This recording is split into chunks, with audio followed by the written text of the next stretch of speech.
Friends, ഇന്നത്തെ വീഡിയോയിൽ നമ്മൾ നോക്കാൻ പോകുന്നത് പ്രീമിയർ പ്രോയിൻ്റെ വർക്ക് സ്പേസിൻ്റെ ഒരു ബേസിക് ആയിട്ടുള്ള ഓവർവ്യൂ ആണ് ബിഗിനേഴ്സിന് വേണ്ടിയിട്ട്. സോ നമുക്ക് വീഡിയോയിലേക്ക് കിടക്കാം. ഇപ്പോൾ നമ്മുടെ പ്രീമിയർ പ്രോ നമ്മൾ ഓപ്പൺ ചെയ്തിട്ടുണ്ട്. ഓപ്പൺ ചെയ്യുമ്പോഴത്തേക്കും നമുക്ക് ഇങ്ങനൊരു ഇൻ്റർഫേസാണ് കാണാൻ പറ്റുന്നത്. ഇവിടെ നമുക്ക് നമ്മൾ റീസെൻ്റായിട്ട് ചെയ്തിട്ടുള്ള ഒരുപാട് പ്രോജക്റ്റ് നമുക്കിവിടെ കാണാം. അതുപോലെ തന്നെ ന്യൂ പ്രൊജക്റ്റ് എന്ന് പറഞ്ഞ ഒരു ഓപ്ഷൻ കാണാം. നമുക്ക് ഈ ന്യൂ പ്രൊജക്റ്റ് എന്ന് പറഞ്ഞ ഓപ്ഷനിലൊന്ന് ക്ലിക്ക് ചെയ്യാം. ഇവിടെ നമുക്ക് പ്രൊജക്റ്റ് നെയിം കൊടുക്കാം. അതിനുശേഷം പ്രൊജക്റ്റ് ലൊക്കേഷൻ നമുക്കിവിടെ സെറ്റ് ചെയ്യാം.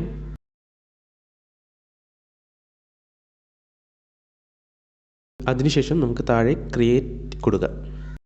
ഇപ്പോൾ നമ്മൾ കാണുന്നതാണ് നമ്മുടെ പ്രീമിയർ പ്രോയിൻ്റെ വർക്ക് സ്പേസ്. ഇവിടെ നമുക്ക് കുറച്ച് പാനൽസ് അവൈലബിൾ ആയിട്ടുണ്ട്. നമുക്ക് ഓരോ പാനൽസും എന്താണെന്ന് ഓരോന്നായി നോക്കാം. സോ ഫസ്റ്റ് നമ്മൾ നോക്കാൻ പോകുന്നത് പ്രൊജക്റ്റ് പാനലാണ്. ഇവിടെ പ്രൊജക്റ്റ് ട്യൂട്ടോറിയൽ നെയിം കാണുന്നുണ്ടല്ലേ, ഇതാണ് നമ്മുടെ പ്രൊജക്റ്റ് പാനൽ. ഇവിടെയാണ് നമുക്ക് ആവശ്യമായിട്ടുള്ള മീഡിയ, വീഡിയോസ്, ഓഡിയോസ്, നമ്മുടെ ഓവർലേസ്, അസറ്റ്സ്, അങ്ങനെയുള്ള കാര്യങ്ങളെല്ലാം നമ്മൾ സ്റ്റോർ ചെയ്ത് വയ്ക്കുന്നത് ഈ ഒരു ഏരിയയിലാണ്. അപ്പോൾ നമ്മൾ ഈ ഒരു വിൻഡോയിൽ വന്നതിന് ശേഷം ഈ ഒരു ന്യൂ ബിൻ എന്ന് പറയുന്ന ഒരു ഫോൾഡറിൻ്റെ ഐക്കൺ കാണാം. അത് ക്ലിക്ക് ചെയ്യുന്നു. ക്ലിക്ക് ചെയ്തപ്പോഴത്തേക്കും നമുക്കൊരു ഫോൾഡർ അവിടെ ക്രിയേറ്റ് ആയിട്ടുണ്ട്. അവിടെ ബിൻ എന്നൊരു നെയിമും വന്നിട്ടുണ്ട്.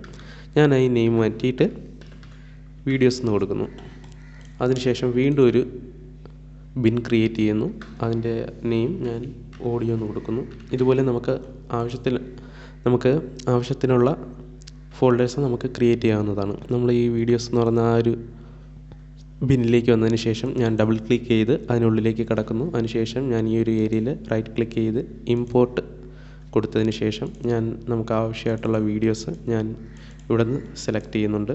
സെലക്ട് ചെയ്തതിന് ശേഷം ഓപ്പൺ കൊടുക്കുന്നു. കൊടുത്തപ്പോഴത്തേക്കും നമ്മുടെ വീഡിയോസ് എല്ലാം നമുക്ക് ഈ ആ ഒരു ഫോൾഡറിലേക്ക് വന്നിട്ടുണ്ട്.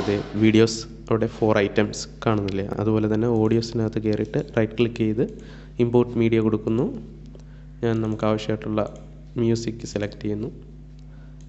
ഓക്കെ, വീഡിയോസ് 4 ഐറ്റംസ്, അതുപോലെ ഓഡിയോ 1 ഐറ്റം. അപ്പോൾ ഇങ്ങനെയാണ് നമ്മൾ പ്രൊജക്റ്റ് പാനലിൽ യൂസ് ചെയ്യുന്നത്. അടുത്തതായി നമ്മൾ നോക്കാൻ പോകുന്നത് സോഴ്സ് മോണിറ്ററാണ്. സോഴ്സ് മോണിറ്റർ എങ്ങനെ യൂസ് ചെയ്യുന്നത് നോക്കാം. അതിനായിട്ട് ഞാൻ ആദ്യം നമ്മുടെ ഈ പ്രൊജക്റ്റ് പാനലിലേക്ക് വന്ന് വീഡിയോസ് എന്ന് പറഞ്ഞ ആ ഒരു ഫോൾഡറിനകത്തേക്ക് കയറിയതിന് ശേഷം നമുക്ക് ആവശ്യമായിട്ടുള്ളൊരു വീഡിയോ ഞാൻ ഡബിൾ ക്ലിക്ക് ചെയ്യുന്നു. ക്ലിക്ക് ചെയ്യുമ്പോഴത്തേക്കും ആ ഒരു വീഡിയോ നമ്മുടെ സോഴ്സ് വിൻഡോയിലേക്ക് ഓപ്പൺ ആയിട്ടുണ്ട്. ഇവിടെ നമ്മൾ എന്താണ് ചെയ്യുന്നതെന്ന് വെച്ചാൽ നമുക്ക് ആവശ്യമായിട്ടുള്ള വീഡിയോസ് അല്ലെങ്കിൽ ഓഡിയോസ് അത് നമുക്ക് പ്രിവ്യൂ ആയിട്ട് കാണാൻ പറ്റുന്നതാണ്. നമുക്ക് പ്ലേ ചെയ്യുമ്പോൾ നമുക്ക് ആ വീഡിയോ നമുക്കിവിടെ പ്ലേ ആവുന്നതായിരിക്കും. നമുക്ക് ഇതിൽ നിന്ന് ആവശ്യമായിട്ടുള്ള ഏരിയ നമുക്ക് യൂസ് ചെയ്ത് നമ്മളെ ടൈം ലൈനിലേക്ക് കൊണ്ടുപോകുമ്പോൾ നമുക്ക് ഈ വീഡിയോയിൽ നിന്ന് ഏത് പാർട്ടാണ് വേണ്ടതെന്ന് നമുക്ക് സെലക്ട് ചെയ്യാൻ വേണ്ടിയാണ് നമ്മൾ ഈ ഒരു വിൻഡോ നമ്മൾ യൂസ് ചെയ്യുന്നത്. ഇവിടെ നമുക്ക് നമ്മുടെ വീഡിയോസ് അതുപോലെ തന്നെ നമ്മുടെ ഓഡിയോ പ്ലേ ചെയ്ത് നോക്കാം. ഉണ്ടോ, നമുക്കിത് പ്ലേ ചെയ്ത് നോക്കാം. പ്ലേ ചെയ്ത് നോക്കിയിട്ട് നമുക്ക് ഏത് പാർട്ടാണ് വേണ്ടതെന്ന് സെലക്ട് ചെയ്യാൻ വേണ്ടിയാണ് നമ്മൾ ഈ ഒരു വിൻഡോ യൂസ് ചെയ്യുന്നത്.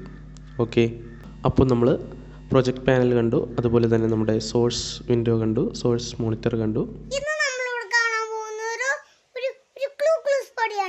ഇതാണ് നമ്മുടെ ടൈം ലൈൻ വിൻഡോ. ഇവിടെ നമുക്ക് drop media here to create sequence എന്നതാവും. സോ നമ്മളൊരു പ്രൊജക്റ്റ് സ്റ്റാർട്ട് ചെയ്യുമ്പോൾ നമ്മളൊരു സീക്വൻസ് ക്രിയേറ്റ് ചെയ്യേണ്ടതുണ്ട്. അതെന്തിനാണെന്ന് വെച്ചാൽ നമുക്ക് ചിലപ്പോൾ വെർട്ടിക്കലായിരിക്കും നമ്മുടെ വീഡിയോ ആവശ്യമായിട്ടുള്ളത്, അതുപോലെ തന്നെ ഹൊറിസോണ്ടലായിരിക്കും. സോ നമുക്ക് വേണ്ട ആസ്പെക്ട് റേഷ്യോ നമ്മൾ സെറ്റ് ചെയ്യണം. അതിനായിട്ട് നമ്മൾ യൂസ് ചെയ്യുന്നതാണ് സീക്വൻസ്. സോ നമ്മൾ സീക്വൻസ് എങ്ങനെ ക്രിയേറ്റ് ചെയ്യുന്നത് നോക്കാം.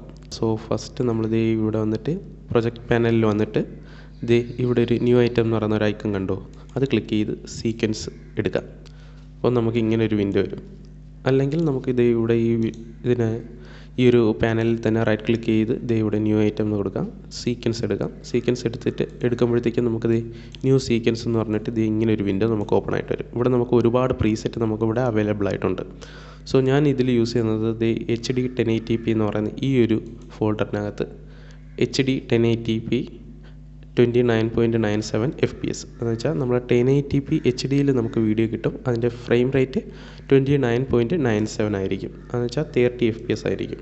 നമ്മുടെ സോഷ്യൽ മീഡിയയിലൊക്കെ കൂടുതൽ യൂസ് ചെയ്യുന്നത് 30 FPS ആണ്. അതുപോലെ തന്നെ നമ്മൾ സിനിമാറ്റിക് ആയിട്ടുള്ള വീഡിയോസൊക്കെ ആണെങ്കിൽ നമ്മൾ 24 FPSലാണ് നമ്മൾ വർക്ക് ചെയ്യുന്നത്. അപ്പോൾ നമ്മൾ ഈ ഒരു പ്രീസെറ്റ് സെലക്ട് ചെയ്യുന്നു. നമുക്ക് വേണമെങ്കിൽ സെറ്റിങ്സിലോട്ട് വരാം. സെറ്റിങ്സിൽ വന്ന് നോക്കുമ്പോൾ ഇവിടെ editing mode, custom, time base, നമ്മുടെ ഫ്രെയിം റേറ്റ് ഇവിടെ കാണാം. ഫ്രെയിമിൻ്റെ സൈസ് നമുക്കിവിടെ കാണാം. ഹൊറിസോണ്ടൽ സൈസ് എന്ന് പറയുന്നത് 90/20 അതുപോലെ തന്നെ വെർട്ടിക്കൽ സൈസ് എന്ന് പറയുന്നത് 1080 ആണ്. അപ്പോൾ നമ്മുടെ ആസ്പെക്ട് റേഷ്യോ എന്ന് പറയുന്നത് 16:9. അതാണ് നമ്മുടെ ലാൻഡ്സ്കേപ്പ് വീഡിയോയുടെ റേഷ്യോ. സോ നമ്മളത് സെറ്റ് ചെയ്തിട്ടുണ്ട്. പിന്നെ നമ്മൾ ശ്രദ്ധിക്കേണ്ടതെന്ന് വെച്ചാൽ ഇവിടെ പിക്സൽ ആസ്പെക്ട് റേഷ്യോ എന്നാണ്, സ്ക്വയർ പിക്സലാണ് കൊടുത്തേക്കുന്നത്. അത് തന്നെ നമ്മൾ കൊടുക്കുന്നു. അതിനുശേഷം ഇവിടെ നമുക്ക് സീക്വൻസിന് ഒരു നെയിം കൊടുക്കാം. അത് നമുക്ക് ജസ്റ്റ് എഡിറ്റ് എന്ന് കൊടുക്കാം. നമ്മൾ സീക്വൻസിൻ്റെ നെയിം എഡിറ്റ് എന്ന് കൊടുത്തിട്ട് ഓക്കെ പ്രസ് ചെയ്യുന്നു. അപ്പോഴത്തേക്കും നമുക്ക് ടൈം ലൈൻ എനേബിൾ ആയിട്ടുണ്ട്. അതുപോലെ തന്നെ നമുക്കിവിടെ നമ്മുടെ പ്രൊജക്റ്റ് വിൻഡോയും എനേബിൾ ആയിട്ടുണ്ട്. സോ ഇതാണ് നമ്മുടെ ടൈം ലൈൻ. ഇതാണ് നമ്മുടെ video tracks V1, V2, V3. ഇതാണ് നമ്മുടെ വീഡിയോ ട്രാക്സ്. അതുപോലെ തന്നെ A1, A2, A3. ഇതാണ് നമ്മുടെ ഓഡിയോ ട്രാക്ക്. ഇത് നമുക്ക് എത്ര വേണമെങ്കിലും നമുക്കിവിടെ റൈറ്റ് ക്ലിക്ക് ചെയ്ത് നമുക്ക് ആഡ് ട്രാക്ക് കൊടുക്കാം. ഇതാണ് നമ്മുടെ ടൈം ലൈൻ. സോ നമുക്ക് ഈ ടൈം ലൈനിലേക്ക് വീഡിയോസ് കൊണ്ടുവരാം. വീഡിയോ ഞാൻ ഈ സോഴ്സ് മോണിറ്റർ ഓപ്പൺ ചെയ്യുന്നുണ്ട്. അതിനുശേഷം എനിക്ക് ഈ വീഡിയോ പ്ലേ ചെയ്ത് നോക്കുന്നു. എനിക്ക് ഇവിടം തൊട്ട് ഇവിടം വരെ എനിക്ക് ആ വീഡിയോ വേണം. സോ ഞാൻ ഇവിടെ വയ്ക്കുന്നു. ഇവിടെ ഈ ഒരു പ്ലേ ഹെഡ് കൊണ്ടുവയ്ക്കുന്നു. വെച്ചതിന് ശേഷം ഞാൻ മാർക്ക് ഇൻ എന്ന് പറയുന്ന ഈ ഒരു ഓപ്ഷൻ കൊടുക്കുന്നു. അതുപോലെ തന്നെ ഇവിടെ വരെ കൊണ്ടുവന്നതിന് ശേഷം ഞാൻ ഇവിടെ വന്നിട്ട് മാർക്ക് ഔട്ട് അത് കൊടുക്കുന്നു. കൊടുത്തപ്പോഴത്തേക്കും നമുക്ക് ആ ഏരിയ ഇവിടം തൊട്ട് ഇവിടം വരെയുള്ള ആ ഒരു ഏരിയ നമുക്ക് സെലക്ട് ആയിട്ടുണ്ട്. ഇതിനൊരു ഷോർട്ട് കട്ട് എന്ന് വെച്ചാൽ നമുക്ക് എവിടെയാണ് വീഡിയോ സ്റ്റാർട്ട് ചെയ്യേണ്ടത് അവിടെ നമ്മുടെ പ്ലേ ഹെഡ് കൊണ്ടുവച്ചതിന് ശേഷം പ്രസ് ചെയ്യുക. അപ്പോഴത്തേക്കും നമുക്കവിടെ ഒരു ഇൻ പോയിൻ്റ് വരും. അതുപോലെ തന്നെ ഈ വീഡിയോ ഇവിടെ വരാൻ മതി. സോ അവിടെ കൊണ്ടുവച്ചതിന് ശേഷം ഞാൻ പ്രസ് ചെയ്യുന്നു. അപ്പം നമുക്ക് ഔട്ട് പോയിൻ്റ് വന്നു. അതിനുശേഷം നമുക്ക് ഈ വീഡിയോ ഈ മിഡിൽ നിന്ന് ക്ലിക്ക് ചെയ്ത് ഡ്രാഗ് ചെയ്ത് നമുക്ക് ടൈം ലൈനിലേക്ക് ആഡ് ചെയ്യാം. അപ്പോൾ ഇങ്ങനെ ഒരു ക്ലിപ്പ് മിസ്മാച്ച് വാർണിംഗ് എന്ന് പറയുന്നൊരു ഇത് വരും. ഇങ്ങനൊരു പോപ്പപ്പ് വരും. സോ നമ്മൾ ക്രിയേറ്റ് ചെയ്ത സീക്വൻസിനനുസരിച്ചല്ല നമ്മുടെ വീഡിയോയുടെ ഫ്രെയിം റേറ്റ് ഉള്ളത്. അതുകൊണ്ടാണ് നമുക്ക് ഇങ്ങനെ ഒരു വാർണിംഗ് വന്നത്. സോ നമുക്ക് കീപ്പ് എക്സിസ്റ്റിംഗ് സെറ്റിങ്സ് എന്ന് കൊടുക്കാം. ഓക്കെ, അപ്പോഴത്തേക്കും നമ്മുടെ വീഡിയോ നമ്മുടെ ടൈം ലൈനിലേക്ക് വന്നിട്ടുണ്ട്. ഓക്കെ, വീഡിയോ പ്ലസ് നമ്മുടെ ഓഡിയോയും വന്നിട്ടുണ്ട്. കണ്ടില്ലേ, വീഡിയോ പ്ലസ് ഓഡിയോ നമ്മുടെ ടൈം ലൈനിലേക്ക് നമ്മൾ ആഡ് ചെയ്തിട്ടുണ്ട്. ഇപ്പോൾ എനിക്ക് ഈ വീഡിയോ ഓഡിയോയും വേണ്ട, എനിക്ക് വീഡിയോ മാത്രം മതി. എങ്ങനെയാണെങ്കിൽ ഞാൻ ജസ്റ്റ് ഇവിടെ ഈ ഒരു ഐക്കൺ കണ്ടു, ട്രാക്ക് വീഡിയോ ഓൺലി, അത് ക്ലിക്ക് ചെയ്ത് നമ്മുടെ വീഡിയോ ആഡ് ചെയ്യുന്നു. അതുപോലെ തന്നെ ഓഡിയോ മാത്രം മതിയെങ്കിൽ ഡ്രാഗ് ഓഡിയോ ഓൺലി ഈ ഒരു ഐക്കൺ ക്ലിക്ക് ചെയ്ത് നമ്മുടെ ഓഡിയോ ഡ്രാഗ് ചെയ്ത് നമുക്ക് ആഡ് ചെയ്യാവുന്നതാണ്. ഓക്കെ, അപ്പോൾ നമ്മുടെ ആക്ച്വൽ എഡിറ്റിംഗ് എല്ലാം നടക്കുന്നത് നമ്മുടെ ഈ ഒരു ടൈം ലൈൻ വിൻഡോയിലാണ്. അടുത്തായിട്ട് നമ്മൾ നോക്കാൻ പോകുന്നത് നമ്മുടെ പ്രോഗ്രാം മോണിറ്ററാണ്. ഇതാണ് നമ്മുടെ പ്രോഗ്രാം മോണിറ്റർ. സോ ഇവിടെയാണ് നമ്മൾ ഈ ടൈം ലൈനിൽ നമ്മൾ എഡിറ്റ് ചെയ്യുന്ന ആ ഒരു വീഡിയോൻ്റെ ഔട്ട്പുട്ട് നമുക്ക് ഇവിടെയാണ് പ്രിവ്യൂ ആവുന്നത്. സോ നമ്മൾ എന്ത് എഡിറ്റ് ചെയ്യുന്നോ അത് നമ്മളിവിടെയാണ് കാണുന്നത്. അടുത്തതായി നമ്മൾ നോക്കാൻ പോകുന്നത് നമ്മുടെ എഫക്ട്സ് പാനലാണ്. എഫക്ട്സ് പാനൽ എന്തിനാണ് നമ്മൾ യൂസ് ചെയ്യുന്നതെന്ന് വെച്ചാൽ നമ്മുടെ എഫക്ട്സ് പാനലിൽ നമുക്ക് ഒരുപാട് വീഡിയോ എഫക്ട്സ് അതുപോലെ തന്നെ ഓഡിയോ എഫക്ട്സ് എല്ലാം നമുക്ക് അവൈലബിൾ ആണ്. അതുപോലെ തന്നെ നമുക്ക് വീഡിയോ ട്രാൻസിഷൻസ് നമുക്കിവിടെ അവൈലബിൾ ആണ്. ഒരുപാട് ഡിസോൾവ്, ഇമേഴ്സീവ് വീഡിയോ, ഐറിസ്, അങ്ങനെ ഒരുപാട് എഫക്ട്സും ട്രാൻസിഷനും കാര്യങ്ങളും നമുക്കിവിടെ അവൈലബിൾ ആണ്. ഈ എഫക്ട്സ് പാനലിലുള്ള എഫക്ട്സ്, ട്രാൻസിഷൻ കാര്യങ്ങൾ യൂസ് ചെയ്ത് നമ്മുടെ വീഡിയോ കുറച്ചുകൂടെ നമുക്ക് ഇമ്പ്രൂവ് ആക്കാവുന്നതാണ്. അതിനുവേണ്ടിയാണ് നമ്മൾ ഈ ഒരു എഫക്ട്സ് പാനൽ യൂസ് ചെയ്യുന്നത്. അടുത്തായിട്ട് നമ്മൾ നോക്കാൻ പോകുന്നത് ഓഡിയോ മീറ്ററാണ്. ഇതാണ് നമ്മുടെ ഓഡിയോ മീറ്റർ. ഇതെന്തിനാണ് യൂസ് ചെയ്യുന്നതെന്ന് വെച്ചാൽ നമ്മുടെ ഓഡിയോൻ്റെ സൗണ്ടിൻ്റെ ലെവൽ മോണിറ്റർ ചെയ്യാനാണ്. അത് മോണിറ്റർ ചെയ്യുന്നതിലൂടെ നമുക്ക് ഓഡിയോയിൽ എന്തെങ്കിലും ക്ലിപ്പിങ്ങോ ഡിസ്റ്റോർഷനോ കാര്യങ്ങളോ ഉണ്ടെങ്കിൽ നമുക്കത് മനസ്സിലാക്കി നമ്മുടെ എഡിറ്റ് കുറച്ചുകൂടെ മനോഹരമാക്കാനായിട്ട് നമുക്കിത് യൂസ് ചെയ്യാം. സോ അപ്പോൾ നമ്മൾ നമ്മുടെ വർക്ക് സ്പേസ് എല്ലാം കണ്ടിട്ടുണ്ട്.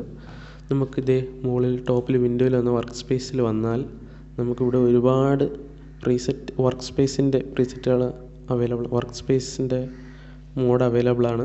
ഇവിടെ വിൻഡോയിൽ വന്ന് വർക്ക് സ്പേസിൽ വന്നാൽ നമുക്ക് ഒരുപാട് വർക്ക് സ്പേസ് അവൈലബിൾ ആണ്. നമുക്കിപ്പോൾ കളറാണ് ചെയ്യേണ്ടതെങ്കിൽ കളറിന് ആവശ്യമായിട്ടുള്ള രീതിയിൽ നമ്മുടെ വർക്ക് സ്പേസ് അറേഞ്ച് ആവുന്നതായിരിക്കും. എഡിറ്റിംഗ് ആണെങ്കിൽ അതിനനുസരിച്ച് അറേഞ്ച് ആവുന്നതായിരിക്കും. ഇപ്പോൾ നമ്മൾ ഓഡിയോ ജസ്റ്റ് സെലക്ട് ചെയ്യുമ്പോഴത്തേക്കും കണ്ടോ, ഓഡിയോ സെലക്ട് ചെയ്തപ്പോഴത്തേക്കും നമുക്ക് ഓഡിയോ എഡിറ്റിങ്ങിന് ആവശ്യമായിട്ടുള്ള രീതിയിൽ നമ്മുടെ വർക്ക് സ്പേസ് മാറിയിട്ടുണ്ട്.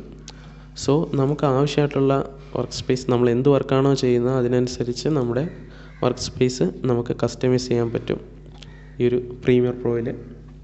അതുപോലെ തന്നെ നമുക്ക് ഇവിടെയുള്ള ഈ ഒരു എഫക്ട്സ് വിൻഡോ എനിക്ക് താഴേക്ക് കൊണ്ടുവരണമെങ്കിൽ ഞാൻ ഡ്രാഗ് ചെയ്ത് എനിക്ക് താഴെ ആഡ് ചെയ്യാവുന്നതാണ്. കണ്ടോ, സോ ഇങ്ങനെയുള്ള കസ്റ്റമൈസേഷൻ കാര്യങ്ങളൊക്കെ നമ്മുടെ പ്രീമിയർ പ്രോയിൽ അവൈലബിൾ ആണ്. സോ അപ്പോൾ നമ്മൾ ഓരോ പാനലും എന്താണെന്ന് നോക്കിയിട്ടുണ്ട്. നമ്മൾ ഫസ്റ്റ് പ്രോജക്റ്റ് പാനൽ എന്താണെന്ന് നോക്കി, അതിനുശേഷം സോഴ്സ് മോണിറ്റർ കണ്ടു, അതിനുശേഷം ടൈം ലൈൻ പാനൽ നോക്കി, പിന്നെ program monitor, effects panel, audio meter, അങ്ങനെ ആവശ്യമുള്ള കുറച്ച് വർക്ക് സ്പേസിലെ പാനൽസ് നമ്മൾ മനസ്സിലാക്കിയിട്ടുണ്ട്. സോ ഇത് നിങ്ങളുടെ വീഡിയോ എഡിറ്റിങ്ങിൽ നിങ്ങൾക്ക് യൂസ്ഫുൾ ആവുമെന്ന് വിചാരിക്കുന്നു. Thank you. വീഡിയോ ഇഷ്ടപ്പെട്ടാൽ ലൈക്ക് ചെയ്യുക, ഷെയർ ചെയ്യുക, സബ്സ്ക്രൈബ് ചെയ്യുക.